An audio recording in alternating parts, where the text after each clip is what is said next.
السلام عليكم ورحمة الله وبركاته. أهلا بيكم في كل شيء وليه حل. أنت عليك المشكلة وإحنا علينا الحل. يلا بينا نبدأ حلقة النهاردة.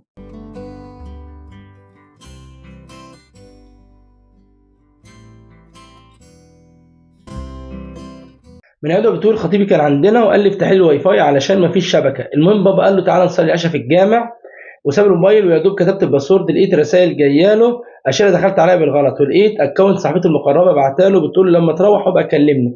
فتحت الشات لقيت بينهم كلام كتير وان هو بيتلكك لي عشان يسيبني، بس عاوز انا اللي اسيبه علشان ابقى انا اللي سايباه وياخد الدهب، لان لو الراجل اللي ساب من غير سبب مش بياخد دهبه. انا ما عرفتش اعمل حاجه غير اني اصور الشات على موبايلي، والمفروض ان هو واهله جايين بكره يتغدوا معانا. انا قررت اعزم صاحبتي دي تيجي تساعدني تساعدني في الاكل وكده، ولما يتجمعوا اتكلم واطلع سكرينات. فده صح ولا غلط؟ بص، مبدئيا رايك كويس، فكرتك جميله ما شاء الله، استمر فيها.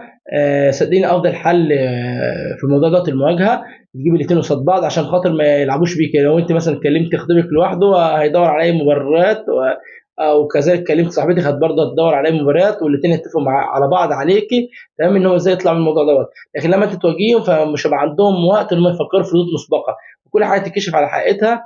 وانت انا اللي شايفه ان انت مثلا حتى لو هو بالفكر دوت فانت ترمي له دهب في وشه ولا يا باشا اتفضل دبك، انت ما بتلزمنيش. انا القصه كلها ما انت بص على الدم، انا الدم ما يلزمنيش، انا كنت اديك حياتي وكنت اديك عمري كله، فانا بالنسبه للدهب دوت ما يلزمنيش وما يخصنيش ومش عاوزه منك حاجه، ارمي له في وشه. تمام. او بالنسبه لصاحبتك دي فاقطع علاقتك بيها، ان يعني انا مش هقدر اتكلم في حقها ان انا برضو ما اعرفش القصه كامله، فهي على الوضع دوت، فكل واحد فيكم يروح لحال سبيله. صدقني والله يعني احمد ربنا ان ربنا خرجت الموضوع ده بدري بدري واكتشفت الموضوع ده بدري بدري. تمام. وما تزعليش عليه، يعني كل واحد بحر. هو والله شاف حياته، شاف طريقه مع صاحبتك، فالله يسهل له الحال. صدقني ان هما الاثنين ما يستاهلوش تزعل عليهم، واعتبرها تجربه وعدت في حياتك ومفيش اي مشكله يعني. وباذن الله ربنا يشارك الاحسن، ربنا يقدمك في الخير. الشام عيادة بتقول السلام عليكم، انا متجوزه معايا طفلين والمصاريف كتير، قاعده في بيت عيله وحصل مشاكل ام جوزي السبب وهو عارف بكده كويس. انا دلوقتي قاعده عند اهلي، كلمته قال لي لما تيجي هتقعدي لوحدك، مفيش دور تاني تحت ومش هخليكي تخدمي اهلي، وقال لي كذا مره انه هيتجوز واحده تخدمهم.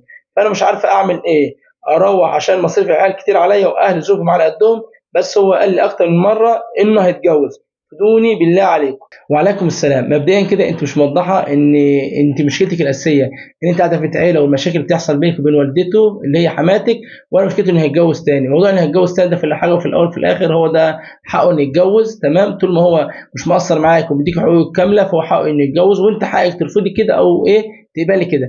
فالنقطه دي ما فيهاش جدال. اما بالنسبه لموضوع اهله، تمام، انت دلوقتي بتقولي ان هو الراجل قال لك معلش ومش هتنزلي تاني والكلام من دوت، فخلاص يعني انت شايفه. انا مش عايزك تبقى راجعه عشان خاطر موضوع المصاريف، لا، انا عاوزك تكوني راجعه عشان خاطر ان انت تعمري بيتك، عايزك تكوني راجعه عشان خاطر اولادك، عايزك تكوني راجعه عشان البيت دوت ما يتخربش، البيت ده ما يتقفلش، تمام.